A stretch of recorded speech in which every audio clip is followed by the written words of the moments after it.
자, 보자. 얘들아, 오늘 배울 내용이 뭐냐면 연립방정식 활용단원이야. 니네 일단 연립방정식 활용단원 있잖아. 니네가 생각하기에는 뭐 2에서 이렇게 푸는 그런 단원인 거 같잖아. 문제를 막 읽고 니네가 문제를 해석해서 막 푸는 그런 단원인 것 같지만 실질적으로 얘들아 연립방정식 활용단원은 암기를 해야 되는 단원이야. 무슨 말이냐면 얘들아, 니네가 뭐 보면 알겠지만 솔직히 여기서 연립방정식 활용 한 번씩은 배워봤을 거 아니야. 졸라 어려운 단원인 건 알지. 왜냐면 일단 문제가 일단 3줄이 넘어가, 그지? 얘 문제 3줄 넘어가면 개 싫어하잖아, 그지? 문제가 일단 3줄이 넘어가기 때문에 니가 일단 무척 어렵게 느껴져. 아, 맞아, 어려운 단원이기도 하고. 그래서 그리고 원래 연립방정식 활용이 되게 어려운 단원이거든? 솔직히 중학교 2학년 애들이 풀 수 있는 그런 단원은 아니야, 내가 봤을 때. 솔직히 고등학교 1학년 가서 연립방정식 활용이 또 나오거든? 근데 고등학교 1학년 학생들도 연립방정식 활용을 그렇게 잘 풀진 못해. 새로운 유형이 나오면 맨날 틀려. 학생들 되게 어려워한다고. 그러면 중학교 2학년 학생들은 당연히 더 어려워하겠지. 그런데 이 문제들이 또 최상위 수학이잖아, 그치? 완전 어렵습니다. 지금도 완전 어려운데 지금도 어떻게 풀 거냐면 문제 유형을 그냥 통째로 외워버릴 거야. 무슨 말이냐면 연립방정식 활용 단어는 매우 어려워. 그래서 수학자들 있잖아, 문제 유형을 만들어 내놨어. 이런 문제 유형을 제외하고서는 시험 문제 출제할 수 없다라고 그렇게 거의 약속을 해놨어. 그런 문제 유형이 한 10가지는 돼. 근데 이 10가지는 되는데 이 10가지를 니네가 외우지 않고 문제를 풀 수 있는 학생은 한 명도 없습니다. 근데 니네가 이 10가지만 정확하게 머릿속에 외워놓잖아? 그 문제 풀기가 쉬워. 그래서 오늘 내가 일단 필기를 좀 많이 할 거고, 일단은 설명을 먼저 들어. 그리고 나서 필기할 시간을 줄 겁니다. 그렇게 해서 일단 필기를 오늘 좀 할 게 많습니다. 알겠지? 이 최상위 수학이 그리고 책이 또 좋아가지고 웬만한 거 다 정리가 되어 있어. 어쨌든 간에 지금 나랑 지금도 설명할 거니까 잘 봐줘. 좀 내용이 좀 어렵습니다.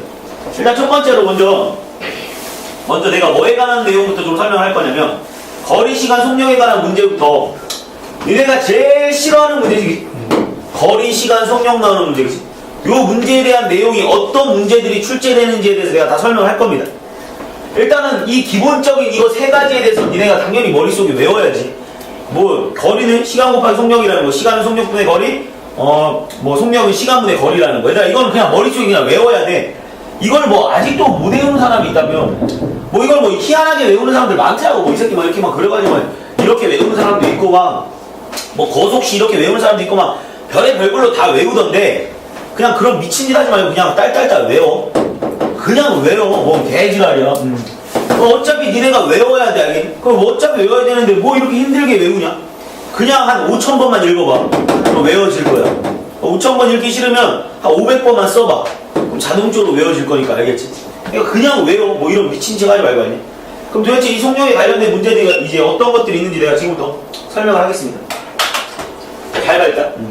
일단 속력의 가장 기본적인 문제는 뭐냐면 산타는 문제야, 산타는 문제. 니네가 일단 가장 기본적인 문제는 산타는 문제인데, 산타는 문제가 뭐냐면 산에 올라갔다 내려오지기지. 산에 갔다 올라갔다 내려와. 근데 니네한테 문제에서 이런 걸 주어준다고. 뭐 총 걸린 시간을 주어줘. 일단 총 걸린 시간을 니네한테 분명히 주어줄 거야. 그럼 일단 시간 구하는 공식이 뭐야? 속력분의 거리겠지, 맞아? 근데 올라갈 때 속력분의, 당연히 얘는 지금 올라갈 때 속력분의 올라가는 속력분의 올라가는 거리겠지, 맞아? 근데 얘들아 여기서 내가 머릿속에 떠올려야 되는 게 뭐냐면 올라갈 때 속력이랑 올라간 거리를 이렇게 따지잖아, 그지? 근데 내려오는 길을 잘 봐야 돼. 이 새끼들이 보통 어떻게 내려오냐? 같은 길로 내려와. 그리고 니네 생각을 해봐. 니네 산타 오늘 광덕산 올라갔어. 이쪽으로 올라가는데 이쪽으로 내려오는 새끼 있냐? 네. 뭐 그런 사람 있어? 그럼 너 다시 집에 갈 때 이렇게 다시 넘어 올라오냐 그럼? 아니요. 존나 특이하다. 이렇게 가지 않아요? 이렇게 가서 이렇게 내려와? 네, 그러지 않아요. 그럼 여기서 어떻게 와? 집에 올 때? 이렇게 집에 가? 네. 니네 집이 보통 산 넘어서 가고 막 이래? 보통 안 그러지. 존나 특이한 사람이야, 존나 특이한 사람. 보통 어떻게 딱 오늘 엄마가 막 이래, 엄마가. 야, 오늘 엄마가, 규민아 오늘 강덕산 가자. 강덕산 딱 갔어. 엄마 산 싫어한대. 엄마 산 싫어, 아빠랑 갔어. 아빠 싫어요? 어쨌든 갔어. 아빠 차를 주차장에 세워놨어. 아빠 차 주차장에 세워놓고 강덕산 올라갔어. 네. 내려갈 때 절로 내려와. 이렇게 하지 않아요? 그러면 진짜 산을 삥 둘러서 다시 걸어와서 차를 타고 집에 가냐? 이 쌍놈 새끼. 왜요? 거짓말 좀 하지 마자. 졸래 구라 졸래 갈까 보네. 왜 그렇게 가져가? 뭘 그렇게 가 이 새끼 거짓말 좀 하지. 너 남산 새끼 올라갔다 다시 왔던 길로 내려오지 새끼야. 니가 올라갔다 반대로 돌아와 이 새끼야. 거짓말 분대잖아 진짜. 또라이지 이렇게 하는 사람들. 상 올라갔다가 얘들아 거기다 일로 내려옵니다. 알겠습니까? 그래서 두 번째 니네가 기억해야 되는 게 내려올 때 속력이 틀려지는 거 알지? 니네 올라갈 때 속력이랑 내려올 때 속력은 거의 다 틀리잖아 그지? 올라갈 때 졸라 천천히 올라가면 내려올 때 졸라 빨리 내려오잖아 그지? 어쨌거나 내려올 때 속력보네. 여기서 일단 첫 번째 핵심 포인트 거리가 어떻습니까? 얘랑의 거리가? 일단 같습니다. 그래서 여기 올라간 거리라고 놓고 풀어도 됩니다. 알겠습니까? 일단 거리가 같다는 게 첫 번째 핵심 포인트 알겠니? 이 문제 핵심 포인트는 거리가 같다는 거거든. 물론 얘들아 문제에서 거리가 다르게 줄 때도 있어. 이 산을 올라갔다가 이쪽으로 내려올 때가 있어. 최규민 말대로 그런 말이 있긴 한데 그러면 문제에서 있잖아 반드시 주어줘. 올라갈 때 거리가 내려올 때 거리보다 얼마나 더 멀다 또는 얼마나 더 가깝다라는 말이 반드시 주어집니다. 알겠습니까? 이게 뭐 일단 문제 핵심 포인트. 산타나 문제는 그냥 속력분의 거리를 총 걸린 시간으로 놓고 푸는 게 가장 기본적인 문제입니다. 뭐 틀릴 일도 거의 없고 이거만 얘가 머릿속에 기억해두면 되는 거고. 자, 두 번째 문제는 어떤 문제냐? 동네 한 바퀴 뛰는 거가 그 운동장 한 바퀴 문제죠. 운동장 한 바퀴. 자, 운동장 한 바퀴 문제가 뭐냐면 무지막지하게 어렵습니다. 이거 외워야 된다. 외워야 돼. 자, 운동장 한 바퀴 문제인데 운동장 한 바퀴 문제가 뭐냐면 일단 A랑 B라는 세 개 같이 뛰지 그치? 근데 여기서 제일 중요한 게 뭐냐? 운동장을 뛰는데 A랑 B랑 있잖아 같은 방향으로 뛸 때가 있고 A랑 B랑 어떨 때가 있어? 다른 방향으로 뛸 때가 있어. 맞아? 일단 다른 방향으로 뛰는 것부터 보겠습니다. 잘 들어야 돼. 만약에 A랑 B가 서로 다른 방향으로 달려. 근데 어느 순간 만나. 잘 봐 그럼 어느 순간 만나. 일단 첫 번째 핵심 포인트가 뭐냐면 A가 움직인 시간이랑 뭐가 같아야 돼? B가 움직인 시간은 같겠지. 맞습니까 이제? A랑 B가 이쪽에서 딱 출발했어. 근데 쭉 해서 딱 만났어. 반대 방향으로 뛰었는데 맞아? 그럼 A가 여기서부터 여기까지 걸린 시간과 B가 여기서부터 여기까지 걸린 시간은 어떻습니까? 같겠지. 맞습니까? 이게 일단 첫 번째 핵심 포인트입니다. 그다음 두 번째 핵심 포인트는 뭐냐면 얘들아 잘 봐야 돼. 두 번째 핵심 포인트는 A가 움직인 거리랑 B가 움직인 거리가 얘들아 움직인 거리가 있을 거 아니야. 맞아? 그럼 A가 움직인 거리랑 B가 움직인 거리가 같아? 아니지. A랑 B가 속력이 똑같아야 같겠지만 A랑 B랑 속력이 같다는 말이 없으니까 같지 않지 그치? 근데 여기서 가장 핵심 포인트는 그럼 A가 움직인 거리와 B가 움직인 거리를 더해버리면 뭐가 나옵니까? 한 바퀴가 나옵니다. 이해합니까? A가 움직인 거리에다가 B가 움직인 거리를 더하잖아? 그럼 한 바퀴가 나옵니다. 어떨 때 지금 다른 방향으로 달렸을 때 알겠냐? A와 B가 지금 다른 방향으로 달렸을 때 A가 움직인 거리와 B가 움직인 거리를 더하잖아? 그럼 한 바퀴가 나와야 됩니다. 알겠습니까? 그 다음에 두 번째는 이번에 어떻게 뛸 거냐? 같은 방향으로 뛸 때가 있어. 같은 방향으로. 얘가 A랑 B가 있잖아. 같은 방향으로 이렇게 뛰고 A도 이렇게 뛰고 B도 이렇게 뛰는데 만났는데 어디서? 얘가 A와 B가 뛰는데 니네가 중학교 2학년 문제도 갑자기 이 새끼가 막 속력이 막 빨랐다가 속력이 느렸다 이런 문제 나오진 않아. 막 이 새끼 속력이 막 뛰다가 막 지치는 것까지 생각하진 않는다고. 그냥 이 새끼 속력이 항상 일정하다고 생각하고 풀 거야. 실질적으로 당연히 막 뛰다가 지칠 수 있는 거고 그지? 이 새끼는 체력이 존나 약해가지고 이 새끼는 막 뛰다가 어느 순간 자빠져서 못 뛰고 있을 수 있는 건데 우리가 푸는 그냥 중학교 2학년 과정에서는 항상 속력이 일정합니다. 모든 학생들이. 잘 봐봐. 그럼 A가 B랑 같은 방향으로 딱 뛰었지. 근데 언젠가 만났다는 소리는 당연히 A가 움직인 시간과 B가 움직인 시간은 어떻겠어? 똑같이? 같겠지. 이건 같겠지. 그치? 그리고 언젠가 A와 B가 만났다? 그럼 언제 만날 수 있냐면 A랑 B랑 한 바퀴 차이가 나야 만나겠지. 무슨 말인지 합니까? 일단 A랑 B랑 속력이 달라. 시작해서 뛰었어. 그지? 뛰었는데 A랑 B가 속력이 다르다? 그러면 땅 뛸 때부터 이렇게 차이가 나기 시작하겠지. 그럼 이 새끼 이렇게 한 바퀴 돌 때 동안 이 새끼가 다시 어느 순간 다시 만나려면 B랑 A랑 몇 바퀴 차이가 나야겠어? 한 바퀴 차이가 나야 만나겠지. 무슨 말인지 아니? 최소한 한 바퀴 차이는 나야 만날 거 아니야. B가 이렇게 뛰고 있는데 A는 존내 빨라서 한 바퀴 뛰고 나서 이렇게 와야 만나는 거지. 한 바퀴 정도 차이 나는 거. 무슨 말인지 합니까?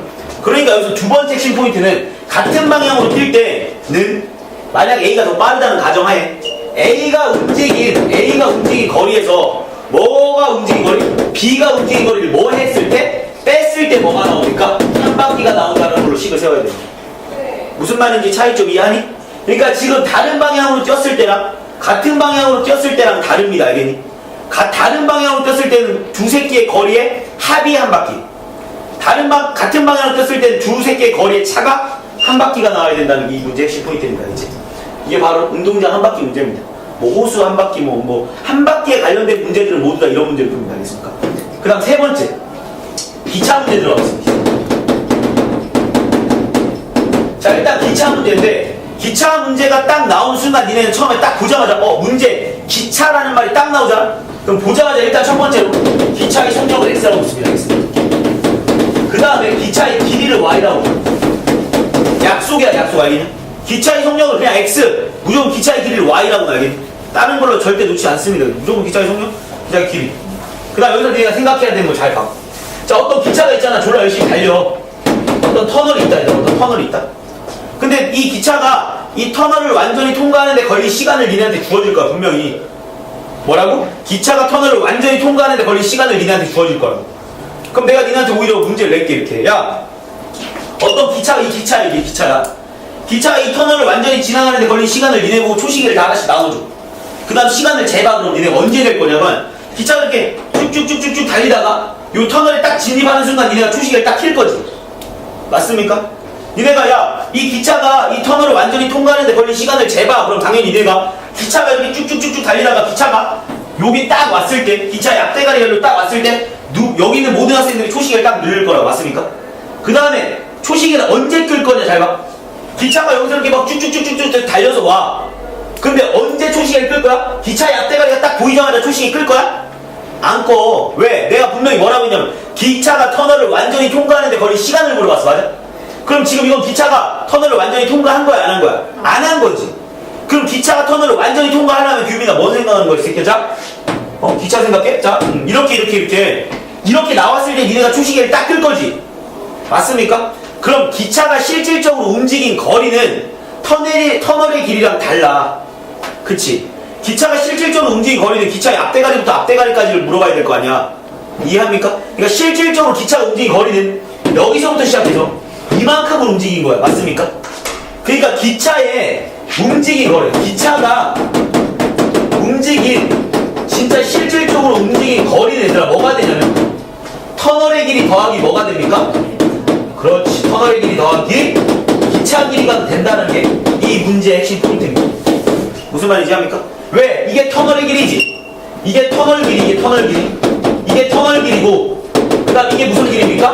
기차 길이다. 그러니까 실질적으로 기차가 진짜 움직인 총 거리는 터널의 길이 더하기 기차의 길이라는 거야. 근데 니네가 이 기차 문제를 왜 맨날 틀리냐? 터널의 길이를 그냥 시간으로 나눠버린다면 그 새끼를 속력으로 따져버리니까 틀리는 거야. 터널의 길이다 뭘 더한 다음에 기차의 길이를 더한 다음에 그걸 뭐로 나눠? 시간으로 나눠야 속력이 나오는 거야. 알겠습니까? 속력은 시간분의 거리잖아. 여기서 움직이는 거리를 따질 때는 터널의 길이를 따지는 게 아니라 기차가 총 움직인 거리를 따져줘야 되는 거야. 이해합니까? 무지막지하게 중요한 문제지. 자, 이제 네 번째 이유. 자, 네 번째 이제 존내 또 중요한 문제지. 배 문제지. 자, 기차 나온 다음에 또 졸라 두 번째로 많이 나오는 게 바로 배 문제입니다. 자, 일단 배 문제가 딱 나왔어. 문제를 봤는데 배라는 말이 딱 나와. 그럼 일단 이 새끼도 약속이야. 이걸 딱 보자마자 니네는 무조건 배의 속력을 X라고 놓습. 그 다음 뭐를 Y라고 놓냐? 강물의 속력을 Y라고 놓습. 약속입니다. 약속. 니네가 어떤 문제를 풀 때 있잖아. X, Y를 정하는 것도 중요해. 연립방정식 문제를 풀 때 가장 중요한 건 X, Y를 뭐로 정할지도 중요합니다. 그럼 X, Y를 니네가 뭘로 정할지를 결정하는데 일단 이런 문제를 딱 배 문제를 보자마자 배의 속력 X, 강물의 속력 Y라고 딱 놓습니다. 그 다음에 이제 설명을 하겠습니다. 자, 어떤 배가 있잖아. 강을 거슬러 올라간대. 자, 일단 배가 강을 거슬러 올라가. 니네 생각을 해요. 내가 있잖아. 시속 4km로 막 뛰고 있어. 시속 8km로 막 뛰고 있어. 시속 8km로 뛰고 있는데 오늘 초강풍이 불어서 나 앞을 있잖아. 초강풍 한 1km의 강풍이 나한테 몰려와. 그럼 난 존나 열심히 8km로 뛰고 있지만 실질적으로 내가 앞으로 나가는 속력은 몇입니까? 7이지. 이건 니네 과학 시간에 다 배우지 않니? 과학 시간에 어떤 데 힘을 이만큼 줬는데 이쪽에 반대쪽에서 힘을 이쪽으로 밀면 진짜 실질적으로 나가는 힘이 얼마라는 거에 대해서 과학 시간에 다 배우지. 맞습니까? 자, 마찬가지입니다. 배는 올라가. 존나 열심히 올라가는데 강물이 얘들아 어쨌든 이쪽으로 흘러내려와. 강물이. 그럼 배의 속력이 막 배가 거슬러 올라가면 강물이 앞에서 막 나를 막지. 그럼 실질적으로 얘들아 배가 올라가는 속력. 배가 올라가는 속력은 얼마입니까 얘들아? 배가 올라가는 속력은? 배가 올라가는 속력 얼마야? 얘들아 내가는 지금 배가 있잖아. X라는 속력으로 막 올라가고 있어. 근데 물이 Y라는 속력으로 막 나를 막 막아. 그럼 배가 올라가는 속력이 얼마야? 배의 속력 빼기 강물의 속력입니다. 그럼 거꾸로 이번에 내가 배가 여기 위에 있어. 배가 물에서 이렇게 내려오고 있어. 배가 이렇게 내려오는데 뒤에서 막 강물이 나를 졸라 막 밀어. 배가 막 내려오는데 강물이 뒤에서 막 밀어. 이해합니까? 그럼 당연히 얘들아 배가 내려올 때 배가 내려오는데 걸리는 속력은 뭐가 됩니까 얘들아? X 플러스 Y가 되더라는 거야. 그러니까 배 문제는 배의 속력을 보고 푸는 게 아니라 배가 올라갈 때 속력과 배가 내려갈 때 속력을 보고 푸는 문제입니다. 무슨 말인지 합니까? 일단 지금 여기까지만 먼저 필기를 먼저 한번 할게요.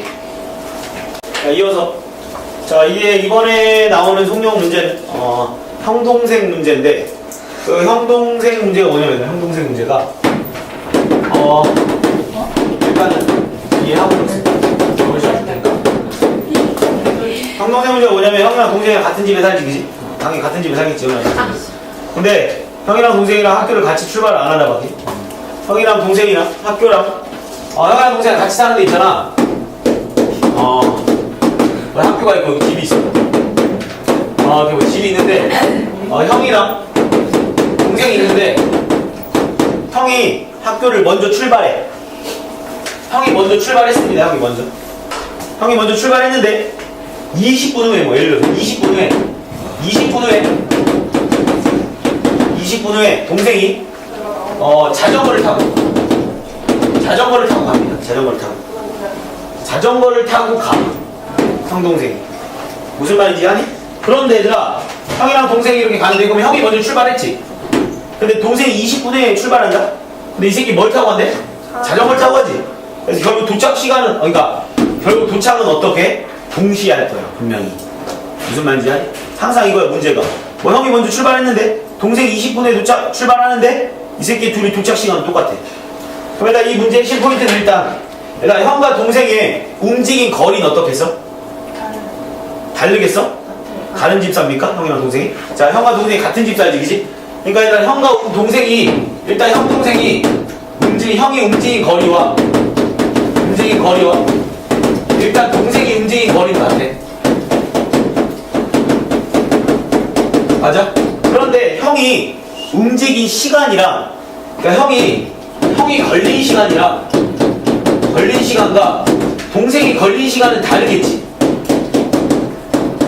움직인 거리는 같은데 형이 걸린 시간이 그러니까 집에서 학교까지 가는데 걸린 시간이랑 동생이 집에서 학교까지 가는데 걸린 시간은 분명히 다르지. 왜 달라? 누구 속력이 더 빠른 형태? 지금 누구 속력이 더 빨라? 동생 속력이 자전거 탔으니까 더 빠르지. 맞아? 무슨 말인지 합니까? 그렇기 때문에 지금 형이 걸린 시간과 동생이 걸린 시간은 틀려. 그럼 누가 더 오랫동안 걸어간 거야? 형이 더 오랫동안 걸어간 거지. 맞아? 이해합니까? 네. 그러니까 이 걸리는 시간이 형이 더 크겠지. 네. 그러니까 동생에다 뭘 더해줘야 돼?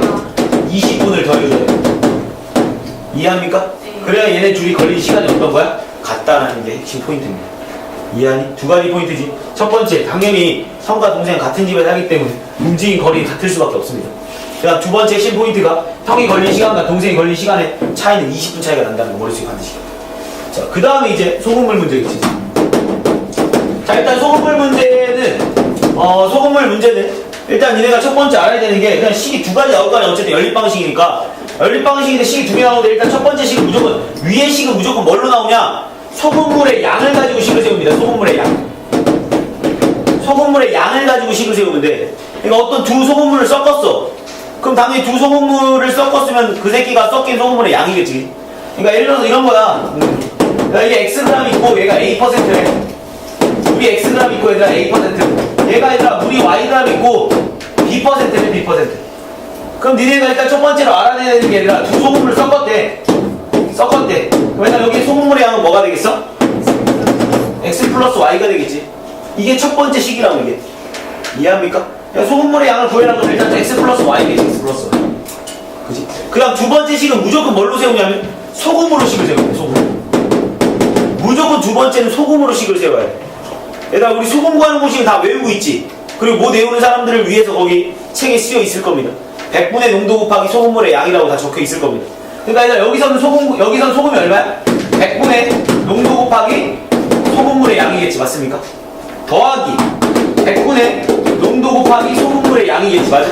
이게 여기에 얼마야? 소금의 양이 돼버리는 거야.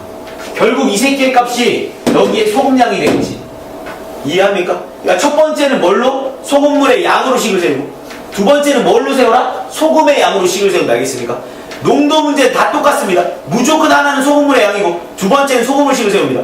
그 다음 농도에서 좀 주의할 점 좀 몇 가지만 보겠습니다. 자, 이 소금물 문제는 어차피 이거 두 개로 문제를 다 풀리는데 소금물에서 좀 니네가 좀 주의해야 될 상황 두 가지가 있습니다. 얘들아 만약에 물이 얘들아 증발된대.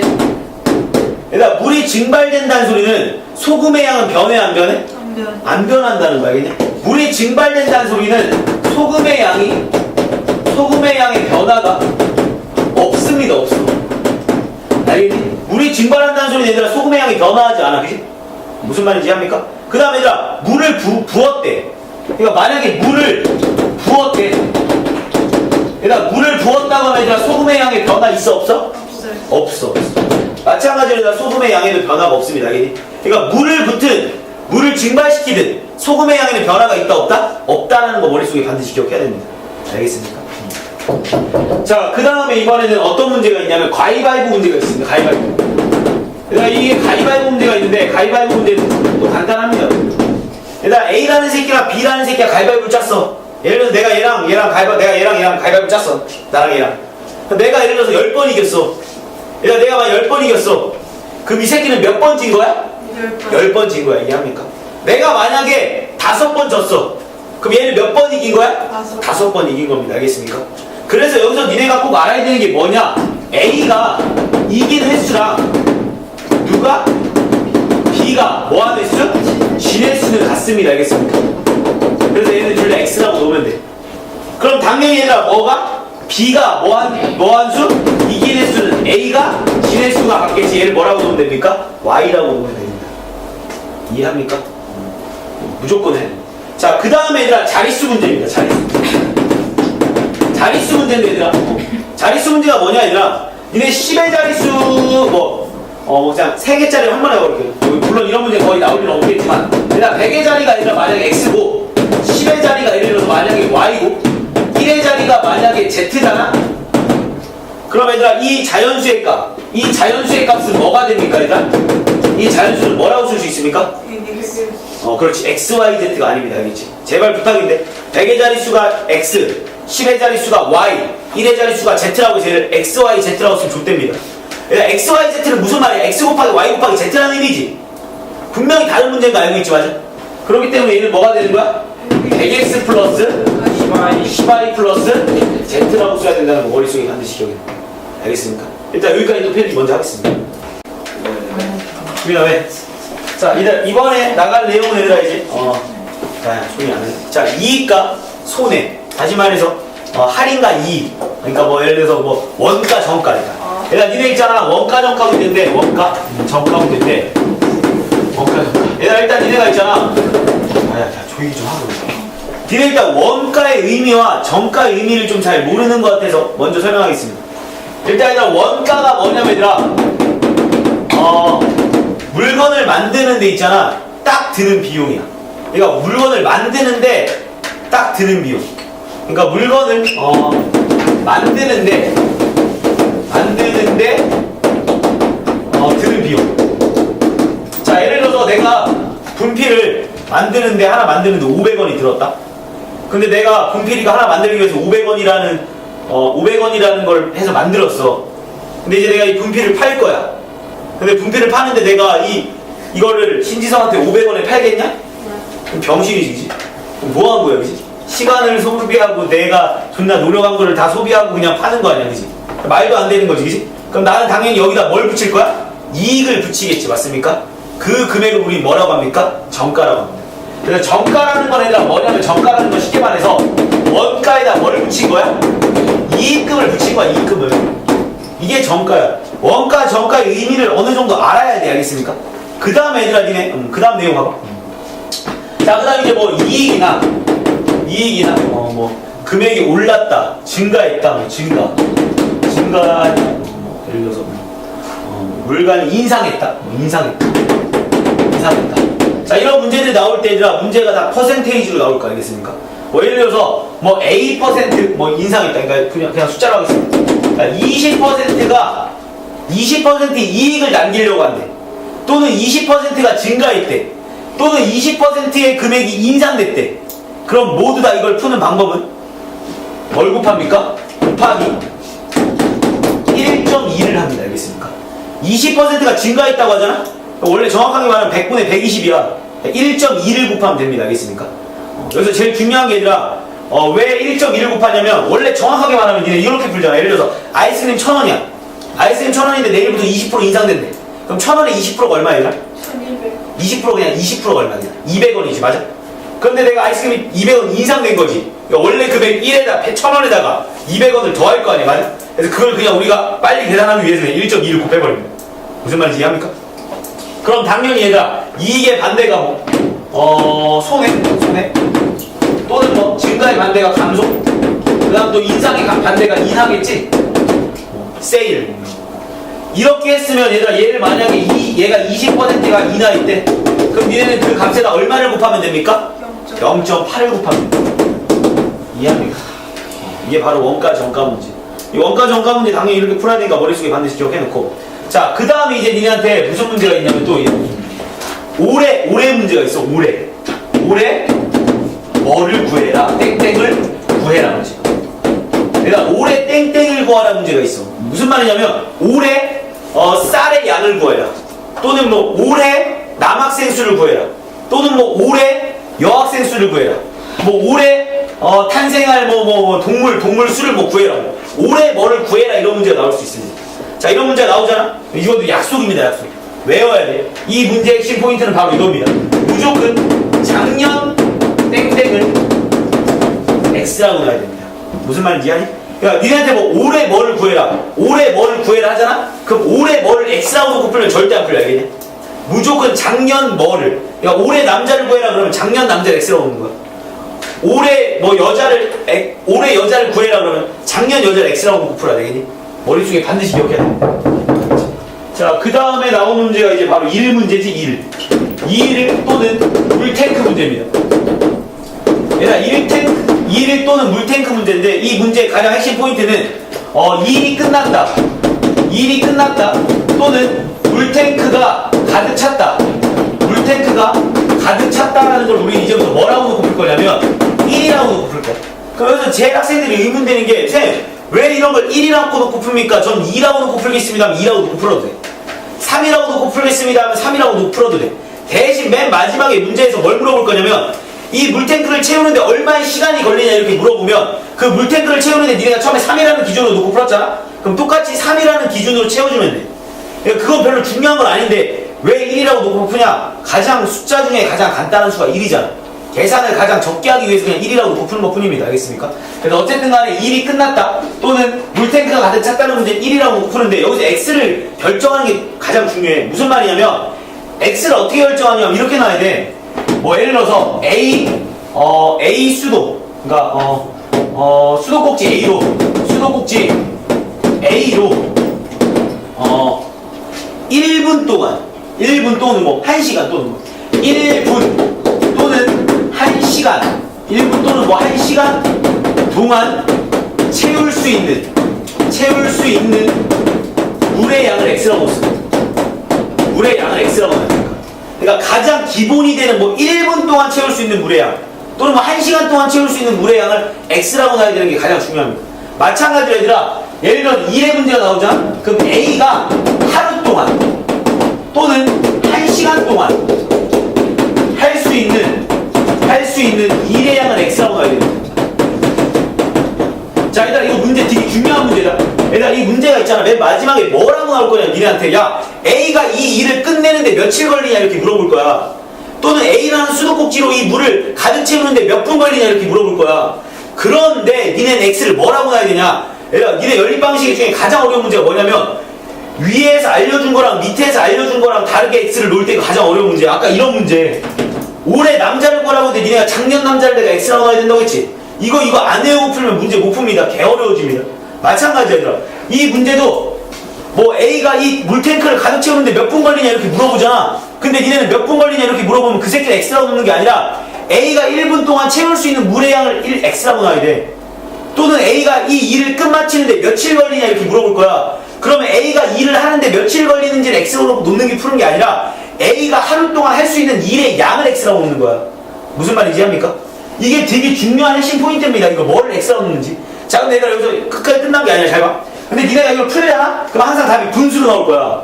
무슨 말이냐, 얘들아. 이걸 니네가 이제 xy 값을 구하잖아? 근데 만약에 x가 얘들아 5분의 1이 나왔어. x가 5분의 1이.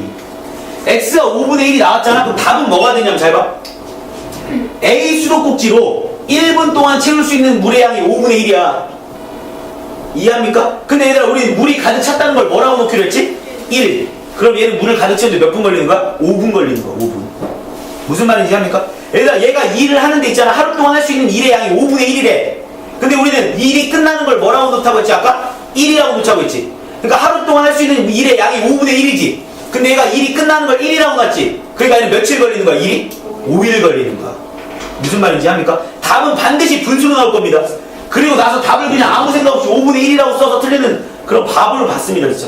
얼마나 잘 푼 거야. 이걸 다 이해해서 풀었는데 답을 x가 5분의 1 나왔다고 해서 답을 그냥 5분의 1 쓰면 진짜 안타까운 일이지. 답이 5분의 1이면 x가 5분의 1이면 답이 뭐다? 5일 뭐 또는 5시간 뭐 이런 식으로 답이 써져야 된다고. 이해합니까? 니네가 이거 xy 놓는 거 되게 중요합니다. 이거. 이 문제 머릿속에 반드시 기억해야 된다. 이해합니까? 자, 그 다음에 다른 문제들은 뭐 니네가 어려운 문제 없을 거야. 자, 일단 여기까지가 내가 정리해 줄 겁니다. 자, 마지막으로 적겠습니다.